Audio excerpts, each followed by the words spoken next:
Bonjour Luc. Bonjour David. Donc nous nous retrouvons aujourd'hui pour un nouvel épisode de Dieu et des hommes. Et après avoir découvert ensemble l'apôtre Philippe, eh bien aujourd'hui nous allons nous intéresser à l'apôtre André. Alors je te pose un peu les mêmes questions que pour Philippe. Peux-tu nous parler un petit peu de ses origines familiales, son lieu de vie, son métier et la signification de son prénom? Alors André, on n'a pas de question à se poser sur son lieu, son origine, c'est écrit noir sur blanc dans la Bible. André est le frère de Simon, et ils étaient tous les deux pêcheurs. Donc ils travaillaient ensemble, ils avaient une entreprise de pêche, et c'est sur leur lieu de travail d'ailleurs que Jésus va les rencontrer, et les appeler. Donc selon les évangiles qu'on appelle synoptiques, l'évangile de Jean raconte l'histoire un peu différemment, comme pour Philippe qu'on a vu dans l'émission précédente, puisque c'est eux, en tant que disciples de Jean-Baptiste, alors que Jean-Baptiste dit « Voici l'agneau de Dieu », qui vont suivre Jésus et lui demander « Où demeures-tu » Et Jésus leur dit « Voyez, c'est ici ». Et ils vont passer toute l'après-midi avec lui, toute la soirée, puisque le texte dit c'était la 10e heure. Si on compte à la manière romaine, c'est-à-dire à partir de 6 heures du matin, ça fait 16 heures. C'est à 16 heures que les choses se passent, et ils vont passer toute la soirée chez Jésus, après avoir été, chez Jésus, là où il demeure à ce moment-là. Oui, parce que Jésus n'avait pas de lieu spécifique où il demeurait. Enfin, quand il a commencé son ministère, est-ce qu'il avait un lieu spécifique où il demeurait? Voilà, il venait de Nazareth, après il a été se faire baptiser par Jean le Baptiste, après il va dans le désert pour être tenté, et après il va devenir nomade, tout en établissant son quartier général à Capernaum. Une chose aussi intéressante, c'est que André n'était pas un solitaire, puisque je lis là dans l'évangile de Marc, verset 29, chapitre 1er, « En sortant de la synagogue, ils se rendirent avec Jacques et Jean à la maison de Simon et d'André. La belle-mère de Simon était couchée, ayant la fièvre. » Donc André vivait dans la même maison que Simon qui était marié. Donc il vivait avec son frère. Voilà. Et sa belle-sœur, et sa belle-mère. D'accord. Et peut-être le beau-père, et peut-être si lui-même était marié, sa femme, vous voyez. Oui, là on n'a pas d'indication s'il avait une épouse. Voilà, ce n'est pas précisé. Mais ce qui est intéressant, c'est qu'il vivait dans une communauté. Ce qu'on ne sait pas pour Philippe et Nathanaël, mais pour André, il vivait dans une communauté familiale, c'était son lieu de vie, donc son travail était familial, son lieu de vie était familial, donc il était régulièrement en relation avec d'autres. D'accord. Il y a aussi l'originalité de l'appel d'André, tu en as un petit peu parlé tout à l'heure, c'est Jean-Baptiste, puisqu'André était un disciple de Jean-Baptiste, et Jean-Baptiste dit à un moment dans l'évangile de Jean, au chapitre 1, il dit à André et à ceux qui étaient ses disciples, « Voici l'agneau de Dieu ». Et finalement, il incite, enfin moi c'est comme ça que je le comprends, il incite André à ne plus le suivre. Est-ce qu'il ne perd pas ici un précieux collaborateur? C'est l'honneur de Jean-Baptiste d'avoir su comprendre, à partir du moment où il a la révélation que Jésus... Alors, est-ce que c'est la révélation? Soyons prudents. L'ennui, c'est qu'on va faire l'émission sur Jean-Baptiste, je vais la faire sur, sur André. Mais Jean, étant cousin de Jésus, savait depuis tout petit... Jean-Baptiste, hein? Voilà, Jean-Baptiste. Qui était son cousin. Oui. Puisque Marie a écrit était la sœur tout d'Élisabeth. un cantique, Élisabeth et Zacharie, son mari, a écrit tout un cantique, Oui. Et toi, petit enfant, etc. Donc il le savait, mais il ne pouvait pas le déclarer tant que Jésus ne s'est pas fait baptiser. À partir du moment où Jésus est venu vers lui pour se faire baptiser, alors Jean-Baptiste dit: voici l'agneau de Dieu qui ôte le péché du monde. Et au-delà de l'histoire familiale, il dit, le Saint-Esprit m'a dit, celui sur qui tu verras l'Esprit descendre comme une colombe, c'est lui. Donc il a son histoire familiale qui lui dit. Il a maintenant le Saint-Esprit qui le lui dit en venant sur Jésus sous la forme d'une colombe.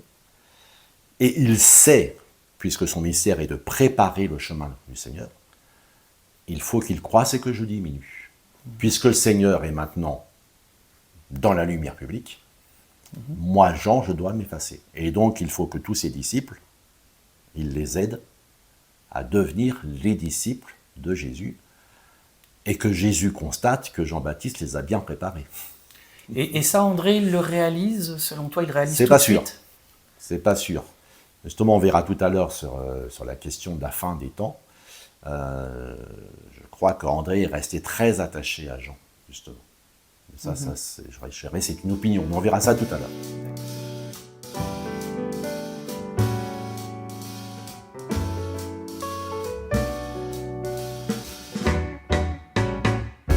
Oh, viens et vois que Dieu est bon, combien l'homme est béni lorsqu'il se cache en lui.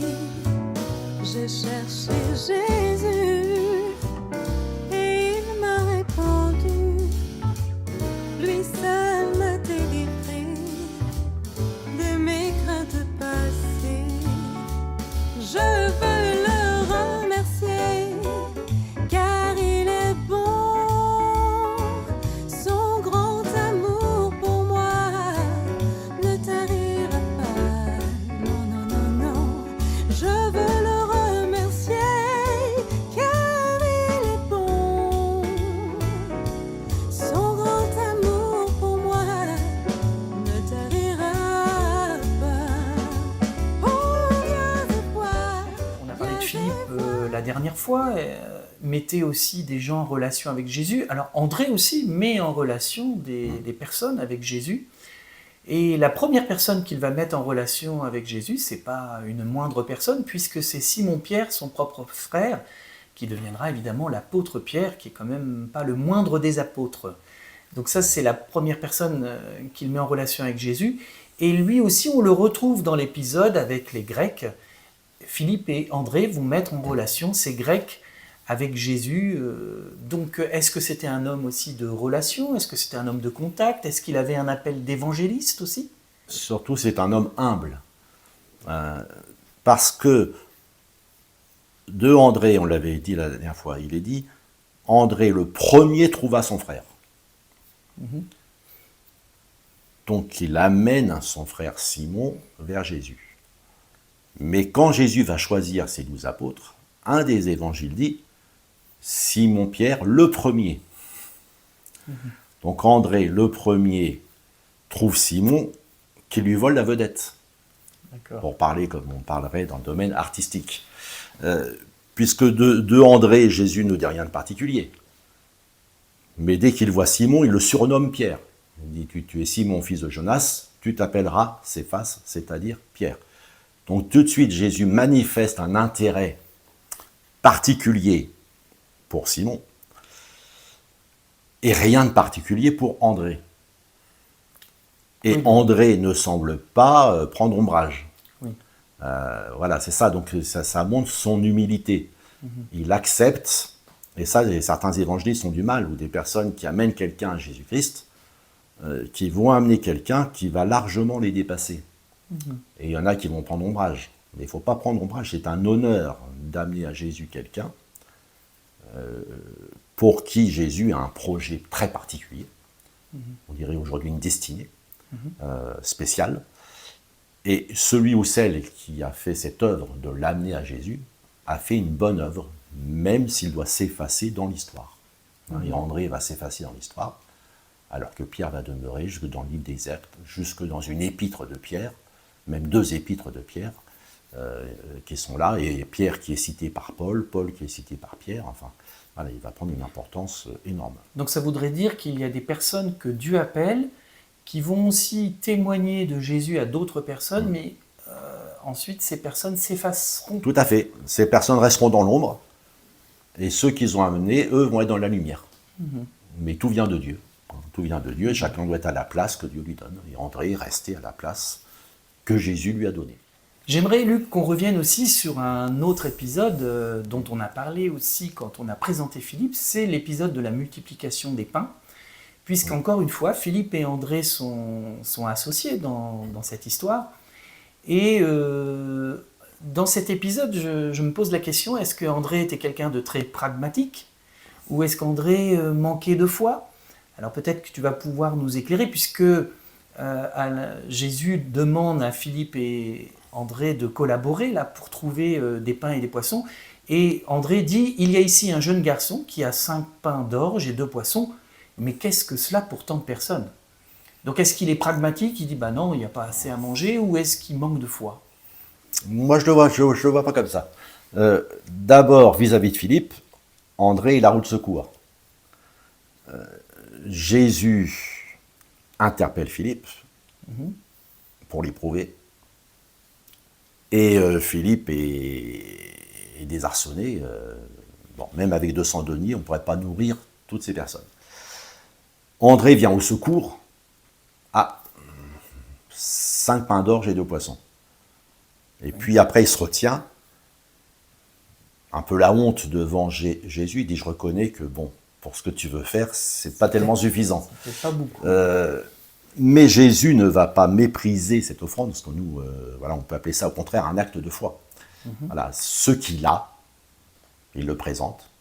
Il dit, voilà, j'ai fait des recherches, ou j'ai vu un petit garçon qui avait là, j'ai vu qu'il y avait un petit panier. On ne sait pas comment il a su. Mais André, entendant le dialogue entre Jésus et Philippe, alors qu'on ne lui a rien demandé, André s'interpose et secourt Philippe, je le redis, il vient au secours de Philippe, qui est en mauvaise situation vis-à-vis du maître, et il dit, moi, il y a ça. Bon, Oui, maintenant, je reconnais que... Il dit bien, mais qu'est-ce que cela pour tant de personnes? Oui, parce qu'il ne veut pas que Jésus lui dise, tu te fiches de moi ou quoi? Qu'est-ce que tu veux que je fasse avec ça? Donc, il reconnaît la faiblesse que parfois on ne fait pas. Nous, on va venir à Jésus en disant, mais regarde, j'ai une grande foi, j'ai un grand amour pour toi, j'ai lu ma Bible 3 heures tous les jours depuis 20 ans. On va venir, alors qu'on devrait dire, comme André, mais qu'est-ce que c'est par rapport à toi? Et par rapport à tous tes projets dans le monde, et par rapport à, prenons la France, à tout ce que tu veux faire dans notre pays, qu'est-ce que c'est? Qu'est-ce que c'est que ma petite foi? Qu'est-ce que c'est que ma grande piété? Qu'est-ce que c'est que tous mes efforts de compréhension de ta parole que j'ai fait? Qu'est-ce que c'est par rapport à tous les besoins de notre monde aujourd'hui? C'est rien. Mais Jésus ne dédaigne pas. Et c'est à partir de ces 5 pains et 2 poissons qu'il va faire le miracle. Mais je pense qu'André a bien fait de dire, je reconnais que c'est pas grand-chose. Mais on peut le voir aussi comme un manque de foi. Merci Luc pour ces éclaircissements sur l'apôtre André et notamment sur ce passage de la multiplication des pains. Nous aurons d'ailleurs l'occasion de revenir prochainement sur cet épisode dans une nouvelle émission sur l'apôtre André. Je te dis à bientôt pour une nouvelle émission. À bientôt.